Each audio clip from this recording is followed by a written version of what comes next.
ولسمشر محمد اشرف غني د بشري پانګې د ځانګړتیاو او ارزښت تر عنوان لاندې په خپل وروستي پوډکاسټ کې ویلي، له اوسني ناڅرګند حالات څخه د افغانستان د ایستلو لپاره باید په راتلونکي نظام اساسي فکر وشي چې یو هوسا، باثباته، هدفمند او ولسواک افغانستان لپاره څه ډول یو مسؤل، قانونمند او په ولسواکۍ استوار نظام جوړ شي.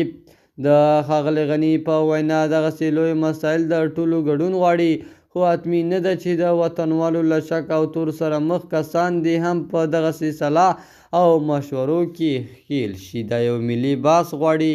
دا لازم اجماع معنا دا نه ده چې 100% باید ټول پکې راشي. لازم اجماع هغه ده چې هغه افراد چې وطن سره خیانت کړی او وطنوال پرې قانع دي چې په راتلونکي کې مثبت رول ولوبول شي، نو په هغوی باید د نفي خط وویستل شي. مګر اوسني او راتلونکي نسلونو ته باید د ژوند هوسایي زمینه برابره شي. FG نیوز چینل درنو لیدونکو سلام، ستړي مشئ، وخت مو په خیر. پام راګرځوم د دې ساعت مهم خبر ته په سر کې یادونه کوم ملګرو که مو چینل نوی سبسکرایب کړی د مهمو خبرونو لپاره در سره FG نیوز چینل په درنښت سره سبسکرایب کړئ. ښاغلی مسعود ویلي چې د تر رهبرۍ لاندې جبهه یوازې پرېښودل شوې.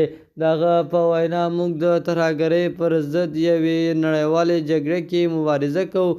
د 2021 کال له اګست راپدېخوا افغانستان د تروریستانو په خوندي ځاله بدل شوی. سیمه او پاکستان کې د ناامنۍ لامل افغانستان دی او پاکستان کې وروستۍ ترهګریزې پیښې چې بېګناه خلک پکې وژل شوي همدې سره تړاو لري. د پخواني جهادي قوماندان احمدشاه مسعود زوی احمد مسعود دغه راز پر نړیوالو غږ کړی دی چې افغانستان او سیمه کې د ترهګرۍ د ودې مخه ونیسي. د FG نیوز چینل درنو لیدونکو دا اوس زموږ د دې ساعت چمتو شوی خبر. تر بیا ښې چارې، د الله په امان.